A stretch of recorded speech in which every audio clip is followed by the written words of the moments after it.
Malam itu di Troas, sebuah ruangan penuh sesak.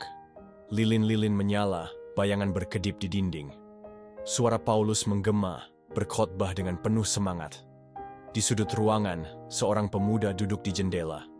Angin malam sejuk berhembus, kelopak matanya mulai berat.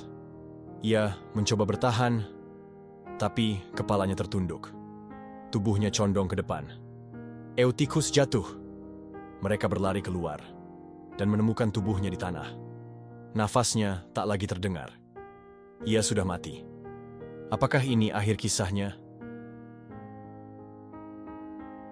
Atau sesuatu yang luar biasa akan terjadi? Kisah ini terjadi di Troas dalam perjalanan Paulus menuju Yerusalem. Jemaat berkumpul untuk ibadah malam minggu. Paulus berkhotbah lama hingga tengah malam. Eutikus, pemuda dalam kisah ini, duduk di jendela. Mungkin karena ruangan penuh sesak atau udara di dalam terlalu pengap. Apa arti nama Eutikus? Nama ini dalam bahasa Yunani berarti beruntung atau yang diberkati. Tapi malam itu, keberuntungannya seakan diuji. Mengapa Eutikus duduk di jendela? Bisa jadi karena ingin mendapatkan udara segar, atau mungkin ia kurang fokus pada ibadah dan pikirannya melayang. Ia tertidur, lalu jatuh dari lantai ketiga. Orang-orang mengira ia telah mati. Sampai di sini, semua tampak seperti tragedi. Tapi tunggu, Paulus tidak panik. Ia tetap tenang, seperti Yesus saat menghadapi keadaan darurat. Paulus bergegas turun, melihat tubuh Eutikus.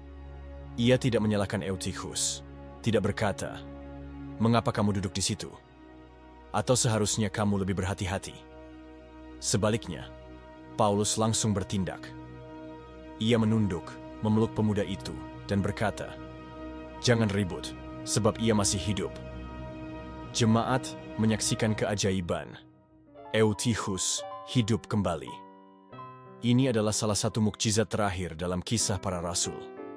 Setelah itu, mereka makan bersama, mungkin untuk menguatkan tubuh mereka setelah kejadian mendebarkan itu. Apa yang luar biasa di sini? Kejatuhan Eutikus tidak menghentikan khotbah Paulus. Paulus tetap melanjutkan pengajaran hingga pagi hari. Jemaat pulang dengan penuh sukacita. Mengapa kisah ini penting bagi kita? Pelajaran dari kisah Eutikus.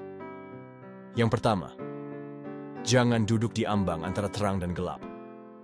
Eutikus duduk di jendela. Sebuah posisi berbahaya. Ia berada di antara terang dan gelap, di dalam dan di luar.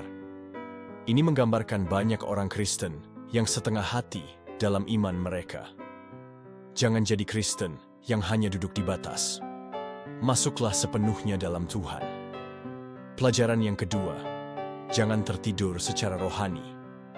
Eutikus jatuh karena tertidur. Ini adalah gambaran bagi kita.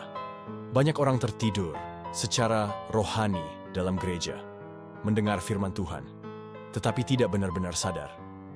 Matius 26 ayat 41 Yesus berkata, "Berjaga-jagalah dan berdoalah, supaya kamu jangan jatuh ke dalam pencobaan." Apakah kamu sedang tertidur dalam iman? Pelajaran yang ketiga, jika jatuh, Tuhan masih bisa membangkitkanmu.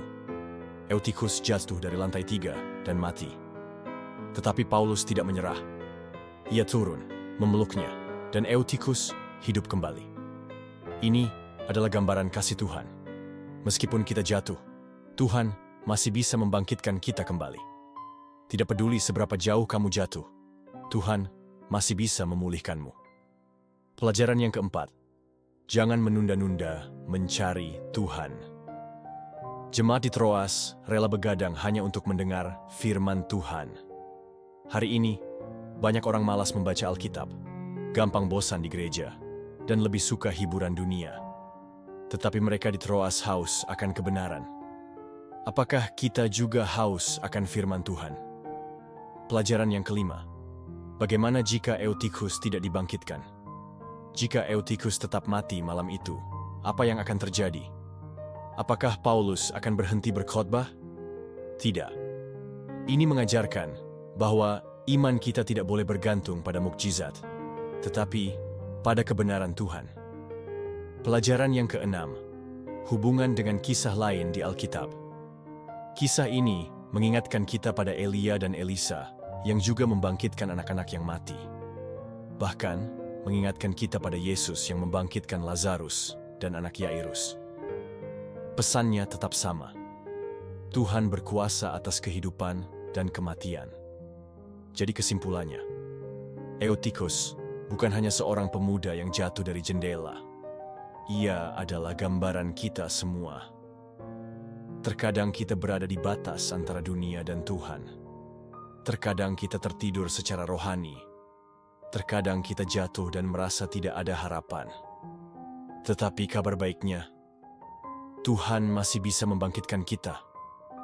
Efesus 5 ayat 14 berkata, "Bangunlah, hai kamu yang tidur, dan bangkitlah dari antara orang mati, dan Kristus akan bercahaya atas kamu."